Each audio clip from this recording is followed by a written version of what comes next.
আসসালামু আলাইকুম। আমি ডাক্তার সিজান সরকার। আমার পাশে আছেন মোনার মামা।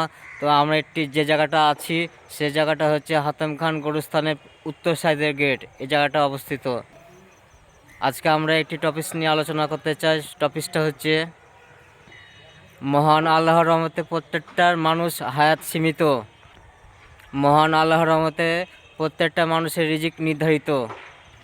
মহান আল্লাহর রহমতে প্রত্যেকটা মানুষের মৃত্যু অবধারিত। এবং তবুও মানুষ দুনিয়ার কাজে ব্যস্ত। এই তো, সবাইকে একদিন আল্লাহর রহমতে চলে যেতে হবে, কিন্তু গোরস্থানে একদিন আসতে হবে। সেটা হোক হাতিম খান গোরস্থান হোক, মহিষবাদান হোক বা টিকাপাড়া হোক, যেখানে হোক, আমরা মুসলমান, আমাদেরকে প্রত্যেকটা মানুষেরই গোরস্থানে আসতে হবে।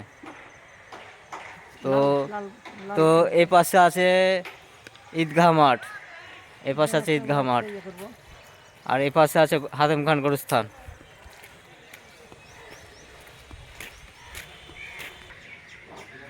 এটা হচ্ছে ঈদগাহ, এটা হচ্ছে হাতেম খান গোরস্থানের উত্তর গেটের দিকে অবস্থিত।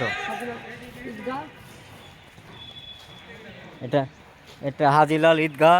এখানে প্রতি 2 বছর ঈদের নামাজ আল্লাহর রহমতে হয়ে থাকে। একটা হলো ঈদুল ফিতর, একটা হচ্ছে ঈদুল আজহা।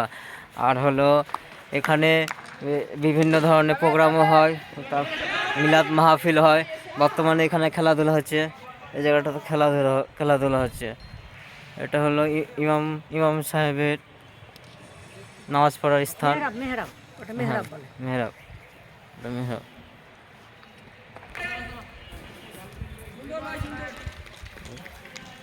হ্যাঁ, মেহরাব হচ্ছে পশ্চিম সাইডে বলে, যেখানে আমাদের কাবা অবস্থিত।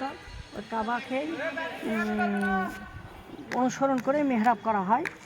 তো মেহরাবটাতে একটা গম্বুজ আছে, খুব সুন্দর একটা গম্বুজ আছে। তো ভালোই লাগছে। তো এটা সিটি কর্পোরেশন দ্বারা সিটি কর্পোরেশন কর্তৃক এটা নির্মিত। এটা হচ্ছে আব্দুল হামিদ জমিদার সাহেব ছিলেন, উনি হয়তো এটা দান করে গেছেন।